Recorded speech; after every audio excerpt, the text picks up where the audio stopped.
there, and Jacob Crawford joining me. So before the break, we were talking about kind of the oh shit moment you had during your police accountability tour. You were in Cape Town and you had some issues, and then out in San Francisco, they tried to hit you or tried to extract money from you for standing between two parked cars where no one was going to drive anyways. So during this tour, was there any encouraging moments that you encountered of resistance from the police state that might have been encroaching on somebody's life?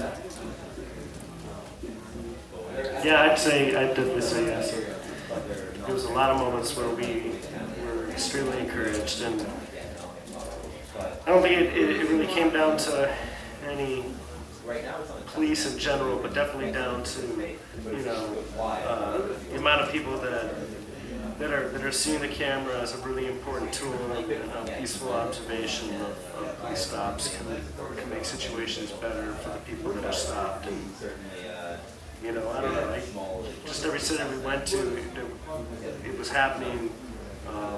Cape Town as well. Everybody, used to be just for years, just trying to get this idea out. It wasn't where you could watch it online or anything. So yeah, that's something I felt a lot. Those big takeaways is that people are aware at this point that they have the right to watch the police and that they should, and that it can make a difference. Yeah, I definitely echo that, and also echo what Jacob said about there not being really one moment. For me, there was just like I think about the tour and like the towns we went to, and just like every previous tour, there's always just like a lot of awesome moments.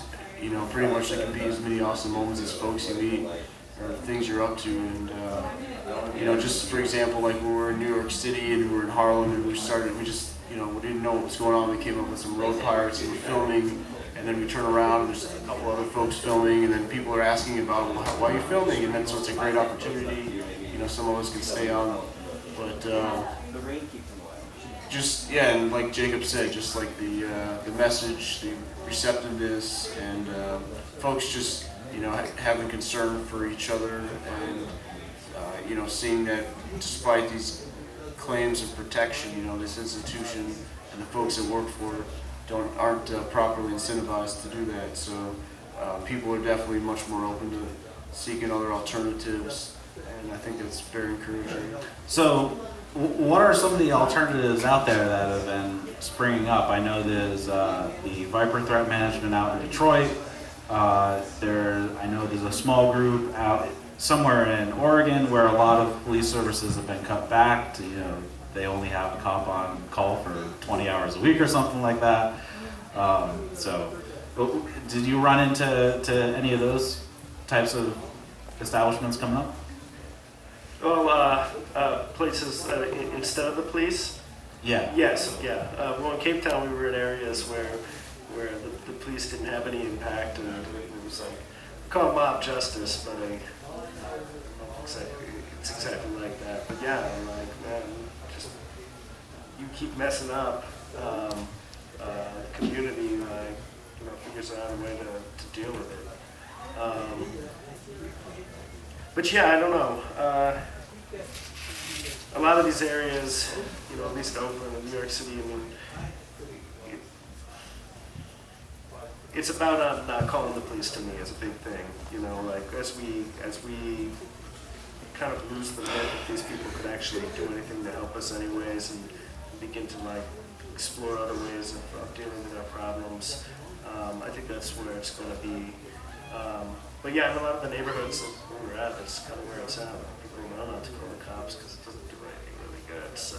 Right, that's one of the things we don't talk about a lot. We talk about what's been going wrong with the current, theft. I don't know what you call it. the sponsored by theft establishment of police that we currently have. We don't talk about what are the alternatives and what can we do to start to break away from the need or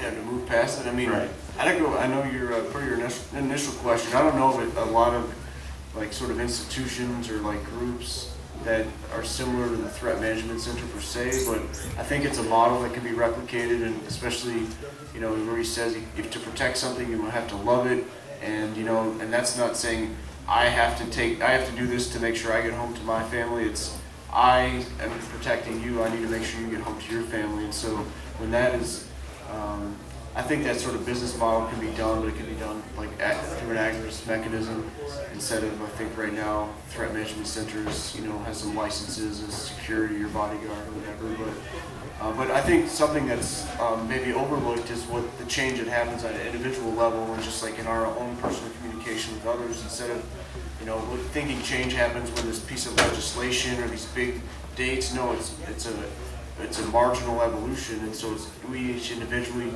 choose to like try to understand if someone comes at us and we think they're being hostile. Maybe we just say, "Oh, are we having a miscommunication?" and try to lessen whatever perceived gulf exists. And usually, it's not as large as is thought to be. So we can try to lessen these tensions in all of our interactions with each other, and then, you know, and really just try to live those ideals and hold each other to them, and you know, and then if someone acts outside of that, if they have a badge on or not, we just try to hold them accountable. And so I think you know, something we can do, and something we've seen. A lot of people are becoming more empowered and becoming, hey, I don't need to live according to fear. You know, some folks are growing food, or folks are doing that, or, you know, pursuing their happiness and living what makes them happy, and not this artificial paradigm thrust on them. So that's really, I think, powerful. I wanted to jump into, like, just as far as with justice and everything. I mean, like, if I wrong you, like, I need to make it right with you.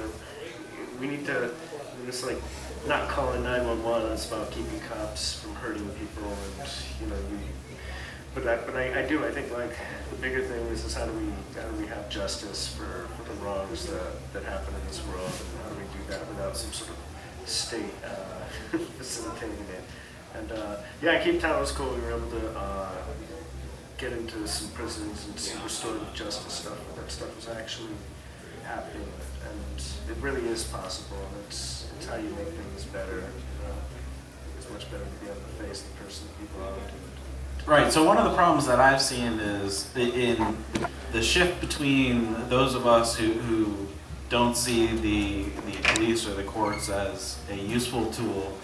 What happens when somebody who thinks that's the only quote-unquote legitimate tool wrongs you? What can you possibly do if they have no desire to recognize any other type of mediation or whatever other than the court system? Well, I mean, I think, a person, it sounds like, I would say that question, the scenario you pose, that person could wear a badge, it could be a police employee, and they have no desire to be held accountable as a person. They say, I have immunity, and thus I want to use this system to protect myself. And, you know, I mean, so we deal with that all the time, and it comes down to reputation and transparency.